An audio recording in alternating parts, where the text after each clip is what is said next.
उस रात घड़ी में ठीक 2:17 हो रहे थे। अचानक सीमा के उस पार एक पुराने वीरान से दिखने वाले मकान में एक तेज धमाका हुआ। कुछ ही सेकंड में चारों तरफ गोलियों की आवाज गूंजने लगी और फिर सन्नाटा। इतना गहरा सन्नाटा जैसे वहां कभी कुछ हुआ ही नहीं।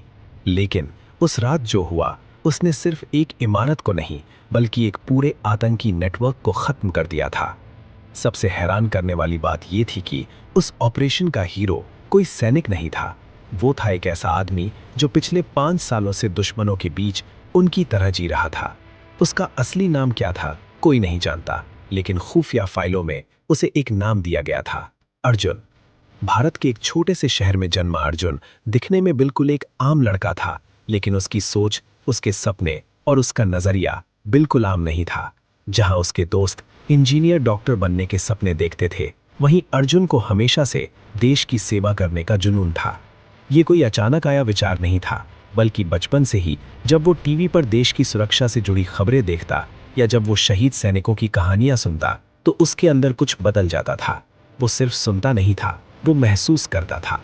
धीरे धीरे उसने ये तय कर लिया कि उसे कुछ ऐसा करना है जो दिखाई ना दे, लेकिन जिसका असर पूरे देश को सुरक्षित रखे। यही सोच उसे उस रास्ते पर ले गई जहां से वापस लौटना आसान नहीं था। भारत की खुफिया agency research and analysis wing raw एक ऐसी संस्था है जिसके बारे में आम लोग बहुत कम जानते हैं। रॉ का काम है देश के बाहर रहकर खुफिया जानकारी इकट्ठा करना, ऐसी जानकारी जो देश की सुरक्षा के लिए बेहद जरूरी होती है। यहाँ काम करने वाले एजेंट्स ना तो अपने परिवार को बता सकते हैं कि वो क्या करते हैं और ना ही उन्हें कभी किसी मंच पर सम्मान मिलता है। उनकी पहचान, उनकी सफलता, सब कुछ हमेशा के लिए छुपा रहता है। रॉ में भर्ती होना जितना मुश्किल है, उससे कहीं ज्यादा कठिन है वहां की ट्रेनिंग को पूरा करना। अर्जुन की ट्रेनिंग शुरू हुई जहां उसे सिर्फ फिजिकल फिटनेस ही नहीं बल्कि मानसिक मजबूती भी सिखाई गई। उसे सिखाया गया कि कैसे अपनी भावनाओं को कंट्रोल करना है, कैसे हर परिस्थिति में शांत रहना है, कैसे झूठ बोलते हुए भी सच जैसा दिखना है। उसे अलग अलग भाषाएं, संस्कृतियां और सोचने के तरीके सिखाए गए। ट्रेनिंग के कुछ साल बाद एक दिन अर्जुन को एक खास कमरे में बुलाया गया। कमरे में सिर्फ 2 अधिकारी बैठे थे। उन्होंने उसकी आंखों में देखते हुए पूछा, क्या तुम 5 साल तक अपनी पहचान भूल सकते हो? अर्जुन ने बिना सोचे जवाब दिया, अगर देश के लिए है तो मैं अपनी जान भी भूल सकता हूं। और उसी पल उसका सबसे खतरनाक मिशन शुरू हुआ। उसे पाकिस्तान भेजा जाना था, एक नई पहचान के साथ। अब वो अर्जुन नहीं था, वो था अली खान। उसने अपना लहजा, पहनावा, चाल ढाल सब कुछ बदल दिया। पाकिस्तान पहुंचने के बाद उसकी जिंदगी पूरी तरह बदल गई।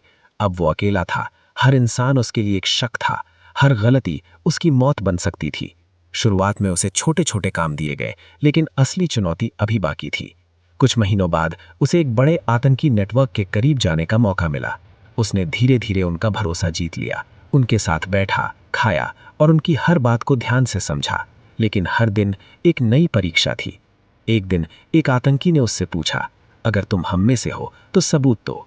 ये वो पल था जहां एक गलत फैसला उसकी जिंदगी खत्म कर सकता था।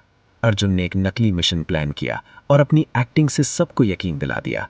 धीरे धीरे वो उस नेटवर्क का अहम हिस्सा बन गया, लेकिन अब खतरा और बढ़ चुका था क्योंकि वो एक बड़े हमले की प्लानिंग के बीच में था। एक ऐसा हमला जो सैकड़ों जिंदगियां खत्म कर सकता था। 5 साल, पूरे 5 साल उसने अपनी असली पहचान छुपाकर दुश्मनों के बीच बिताए। हर दिन डर, हर रात बेचैनी, लेकिन उसने कभी हार नहीं मानी क्योंकि उसे पता था उसकी एक गलती पूरे देश को खतरे में डाल सकती है। अब बस सही समय का इंतजार था। अचानक एक आदमी ने पूछा, अली, तुम्हारी आंखों में कुछ और ही दिखता है। कमरे में सन्नाटा छा गया। अर्जुन समझ गया अब उसका शक हो चुका है, लेकिन अब वापसी का कोई रास्ता नहीं था। और तभी बाहर से गोलियों की आवाज गूंज उठी। भारतीय एजेंसियों ने हमला कर दिया। कमरे में अफरा तफरी मच गई। अर्जुन ने भी हथियार उठाया और कुछ ही मिनटों में पूरा नेटवर्क खत्म हो गया। लेकिन उसकी पहचान अब सबके सामने आ चुकी थी। वो चारों तरफ से घिर चुका था, बंदूकें उसकी तरफ तनी थीं और वो मुस्कुरा रहा था क्योंकि उसका मिशन पूरा हो चुका था। उसने अपनी आखिरी सांस तक लड़ाई लड़ी और देश के लिए खुद को कुर्बान कर दिया। उसकी कहानी आज भी हर देशभक्त के दिल में जिंदा है।